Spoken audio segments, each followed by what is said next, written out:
बघा, राज्यसेवा मुख्य परीक्षा 2018 मध्ये विचारलेला हा प्रश्न आहे. प्रश्न वित्तीय समितीच्या संदर्भातला आहे. सार्वजनिक उपक्रम समितीबाबत खालील विधाने विचारात घ्या. 4 विधाने दिलेली आहेत ABCD आणि त्याखाली असं लिहिलंय की वरीलपैकी कोणते विधान किंवा विधाने बरोबर आहेत ते आपल्याला ओळखायचे आहे. त्याच्या खाली आपल्याला पर्याय दिलेले आहेत. सार्वजनिक उपक्रम समितीबाबत खालील विधाने विचारात घ्या. तिची स्थापना तत्कालीन अर्थमंत्री जॉन मथई यांच्या शिफारशीनुसार 1950 साली करण्यात आली. हे स्टेटमेंट या समितीच्या बाबतीत नाही आहे, लक्षात ठेवा. आपल्याला काय होतं, तीनही वित्तीय समित्या अभ्यास करत असताना आपलं कन्फ्युजन होऊ शकतं, आपला गोंधळ होतो का, कारण बऱ्याचशा ज्या समित्या आहेत त्यांची शिफारस कधी स्थापन झाली हा फॅक्च्युअल डेटा लक्षात ठेवत असताना आपली अडचण होऊ शकते. हे जे विधान दिलेलं आहे ना मित्रांनो, हे अंदाज समितीच्या बाबतीत आहे, लक्षात ठेवा.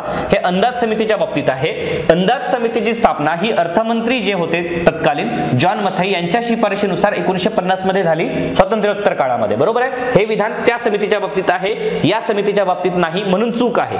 मग या समितीची स्थापना कधी झाली? सार्वजनिक उपक्रम समिती म्हणजे कोणती समिती आहे लक्षात ठेवा, हे कमिटी ऑन पब्लिक अंडरटेकिंग हे जी समिती आहे हिची स्थापना कृष्ण मेनन समिती जी आहे, लक्षात ठेवा, कृष्ण मेनन समितीच्या शिफारशीवरून कधी झाली? 1964 मध्ये ह्या समितीची स्थापना झाली.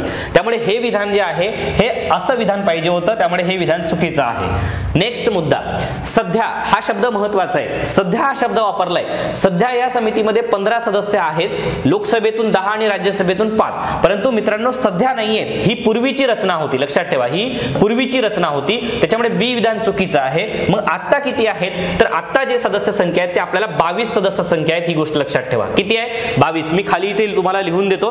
22 सदस्य संख्या आहेत. त्याच्यापैकी 15 सदस्य संख्या जी आहे ना ती लोकसभेमधून येतात आणि त्याच्यानंतर 7 सदस्य जे आहेत ते मित्रांनो ते राज्यसभेमधून येतात, लक्षात ठेवा. लोकसभेतून 15 आहेत, 7 जे आहेत ते राज्यसभेतून आहेत. एकूण सदस्य संख्या जी आहे ती 22 आहे. त्यामुळे बी विधान चुकीचं आहे. सी विधान काय आहे?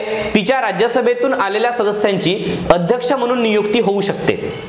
एक गोष्ट लक्षात ठेवा, या समितीमध्ये दोन्ही सभागृहातून सदस्य निवडून जातात, लक्षात घ्या, लोकसभेतून राज्यसभेतून. परंतु तिच्या राज्यसभेतून आलेल्या सदस्यांची अध्यक्ष म्हणून नियुक्ती होऊ शकते, हे विधान चुकीचं आहे. कारण दोन्ही याच्यातून जरी निवडून जात असले तरी जो समितीचा म्हणजे कुठल्या सार्वजनिक उपक्रम समितीचा जो अध्यक्ष निवडीची वेळ येते त्यावेळेस तो लोकसभेतूनच, लक्षात घ्या, लोकसभेतूनच निवडला जातो, राज्यसभेतून नाही. राज्यसभेतून सदस्य निवडता येत नाही. ठीक आहे, म्हणजे ज्या राज्यसभेतून सदस्य निवडता येत नाही याचा अर्थ असा म्हणायचा आहे की राज्यसभेच्या सदस्यांपैकी, लक्षात घ्या, राज्यसभेच्या सदस्यांपैकी त्याची निवड जी आहे ती अध्यक्ष म्हणून होऊ शकत नाही. हे विधान चुकीचं आहे. त्याच्यामध्ये राज्यसभा म्हटले त्यामुळे चुकीचं आहे.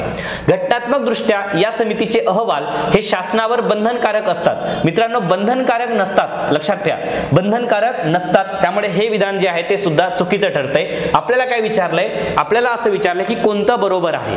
तर पर्याय क्रमांक 4 उत्तर येईल, कारण वरीलपैकी एकही नाहीये, एकही स्टेटमेंट योग्य नाहीये. पर्याय क्रमांक 4 हे त्याचं योग्य उत्तर आहे. जसं मी तुम्हाला सुरुवातीला सांगितलं, राज्यसेवा मुख्य परीक्षा 2018 चा हा प्रश्न आहे. ठीक आहे, त्यामुळे एकदम प्रत्येक स्टेटमेंट जो आहे तो बारकाईने वाचणं आणि प्रत्येक, लक्षात घ्या, जेवढी तुम्ही जास्तीत जास्त रिव्हिजन कराल तेवढं तुम्हाला हे लक्षात राहील, सहजासहजी लक्षात राहत नाही. ठीक आहे.